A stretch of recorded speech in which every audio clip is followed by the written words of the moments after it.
As I previously mentioned, one of the challenges that you are likely to face in the courses relates to the way in which you work together with students from other disciplines in your teams with a transdisciplinary, action-oriented focus. In this section, we're going to just talk about a couple of techniques and one discipline for your practice, discipline for your teamwork that may help the effectiveness of your teams and may help improve the learning experience as you work with other students in the courses over the next few weeks. So the first thing that we need to do is to recognize that when we do any sort of group problem solving, or really any problem solving task, that there are a number of tasks and stages that are involved in this process. Okay? And there's no single correct order for these tasks, and typically you'll move backwards and forwards between these different tasks a number of times. So some of the tasks that are important for group problem solving are first of all, fact-finding and information gathering. So making sure that you have the information, the scientific background, the knowledge from people in the community that is necessary to inform your decision making. Secondly, there's a need to build an understanding of what we commonly call lived experience. So when you're talking about a social issue, how does this really affect people in the world? What is the impact of this issue on people's daily lives, on their safety, on their businesses, on their life opportunities, and so on? Another component or task in problem solving is trying to brainstorm about possible causes and contributing factors, trying to understand the complexity of things that contribute to the problem and to not think about things in too simplistic a way. Another task is to gain input from multiple perspectives and from multiple stakeholders, and we've talked about that quite a bit already. Then one task of the group decision-making process is to prioritise the questions that the group is going to work on and the areas that it's going to develop plans for. Then often there's a stage where you generate many possible ideas for action or for interventions. Okay? But then after that you need to start to prioritise and think critically about all of these ideas for action. And then once you have some priorities, you need to develop them into practical plans for action. Who is going to do what? Which organisations are going to do what? What products are going to be produced? And then you need to test these and assess the effectiveness, whether they're feasible, whether they're working. And finally, there's a component where you criticise and refine ideas for action planning. And as I said, you're likely to move backwards and forwards between all of these at multiple stages. And different people have natural preferences for the way they think about these things. So some people, as I said in the earlier session, really love brainstorming. Some people love to think critically. Some people love to focus on the lived experience issues. But we can't be just always focusing on our own preference. The team needs to work together to do these different tasks. So one way of talking about this was proposed by a man called Edward de Bono, who's a man who's written many, many, many books about creative thinking. And he talks about a situation that he called spaghetti thinking, which is where everyone wants to talk from their own preferences or their own perspective. So in this example, person one says, one thing we could do is, so they're brainstorming and trying to come up with ideas. Person two focuses on, no, it's totally impractical, and focus immediately on the practicalities of whether you can do it or not.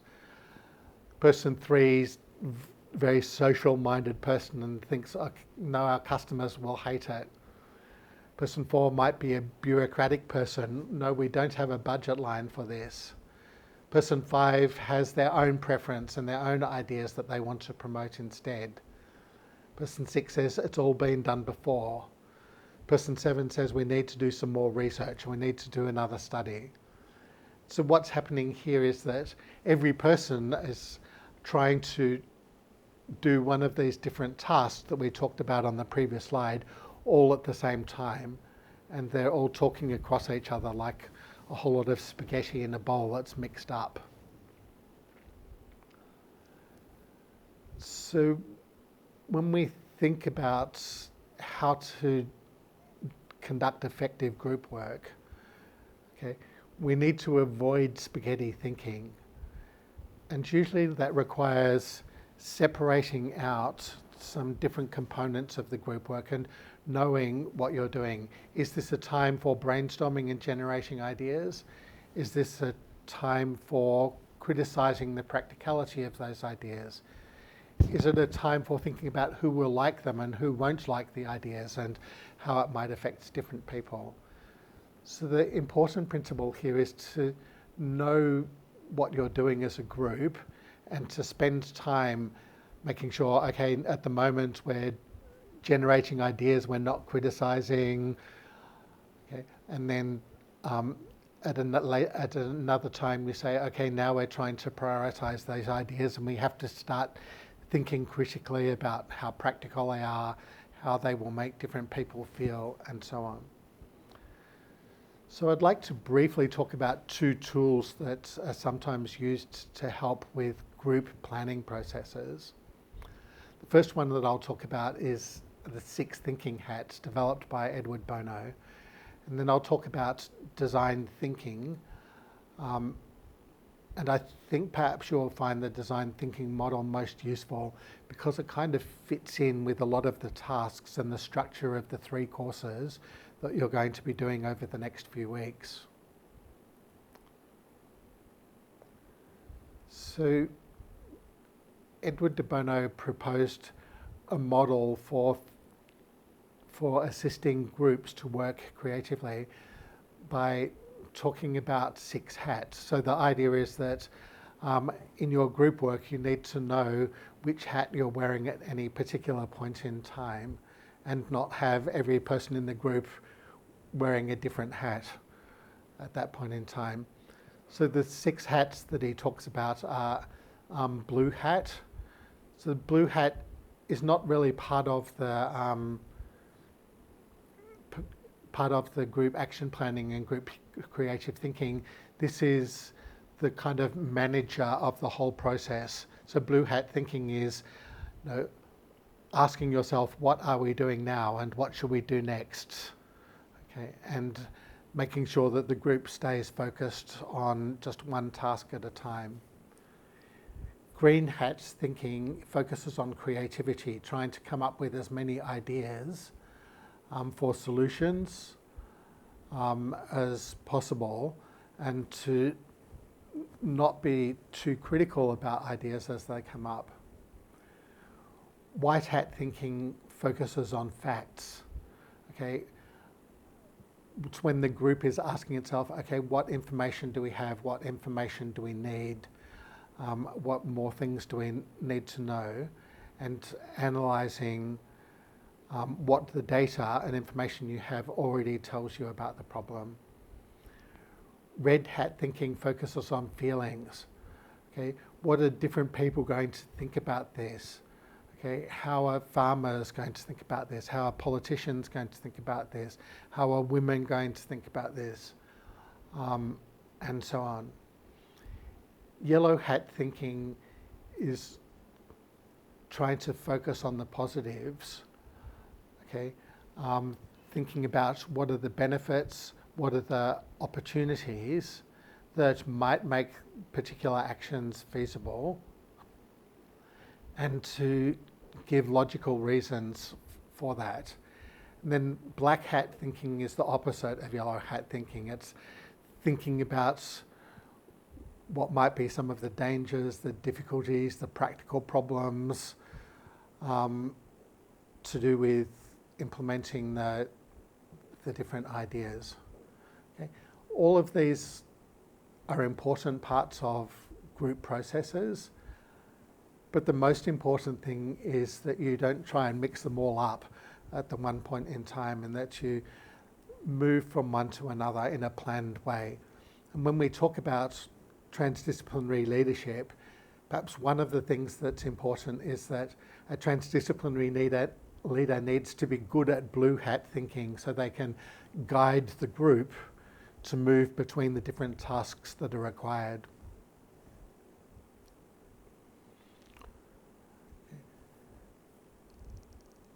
Another way of thinking about the different tasks in group problem solving is being referred to as design thinking, and this has often been connected to transdisciplinary practice. Okay? And these ideas are very similar to some of the things that we just talked about with the different hats. And again, they don't all happen in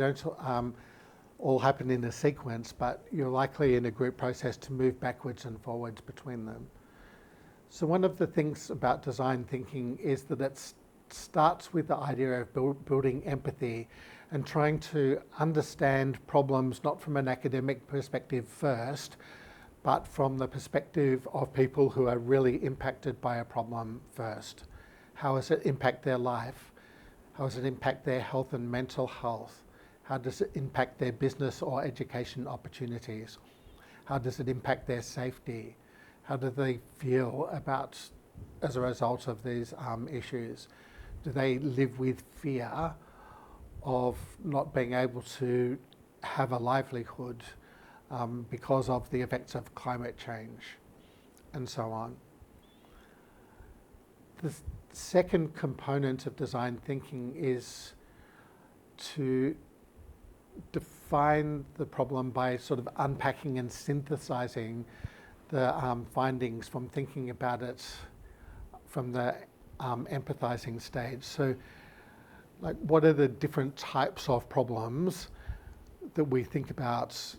There's the economic problems and the safety problems and the employment problems and the loss of opportunity problems and so on.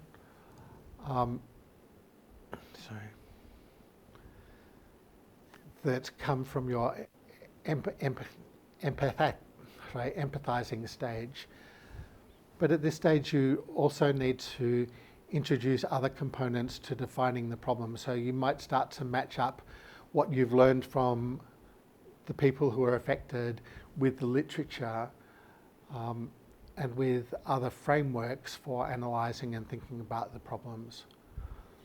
There's a component that they refer to in design thinking as ideating, which is sort of generating lots of ideas. It's about brainstorming, it's about green hat thinking, okay, to come up with lots of ideas and perhaps very radical ideas to address a problem. And then they refer to a lot of the practical work as prototyping. So it's like asking the question, how can we put this into practice? And what are the tools and the systems and the processes that we need to put this into practice? And how can we make it not ambiguous so that people understand all of the components that need to happen? And finally, there's a stage of testing where you try and refine components of the plan or test components of the plan in the real world, and then refine them by gathering a lot of feedback from different stakeholders. So in your groups, you can think about, okay, what are we doing at the moment in relation to these different components? And you will find that when we talk about the course overview, the overview of the courses later on, that many of your courses have been kind of already organised to reflect this design thinking process. So to summarise what we've been talking about keeping your team working together, we need to recognise that working with multiple disciplines, as well as with people from other parts of the community, can be challenging. It will be challenging. And it'll be especially challenging if the group members do not focus on the same task at the same time. You need to have a plan for how your group will work. For example, today we are going to focus on understanding the problem from as many points of view as possible, including the perspectives of the people who are most affected. Tomorrow we'll focus on brainstorming potential actions, and the day after that we'll try to prioritise actions. If your group discussions seem to lose direction and lose their path, it's often useful to pause and to ask yourselves, are we having spaghetti thinking, or is everyone wearing a different hat at the moment? And try to come to some agreement on exactly what sort of task your group is working on at that time. However, when you do that, it's useful you need to make sure that you don't abandon something that's important to someone at that time. Okay, so you might have one group member who's not focused on exactly the same thing as everyone else because there's something that they think is really important to them.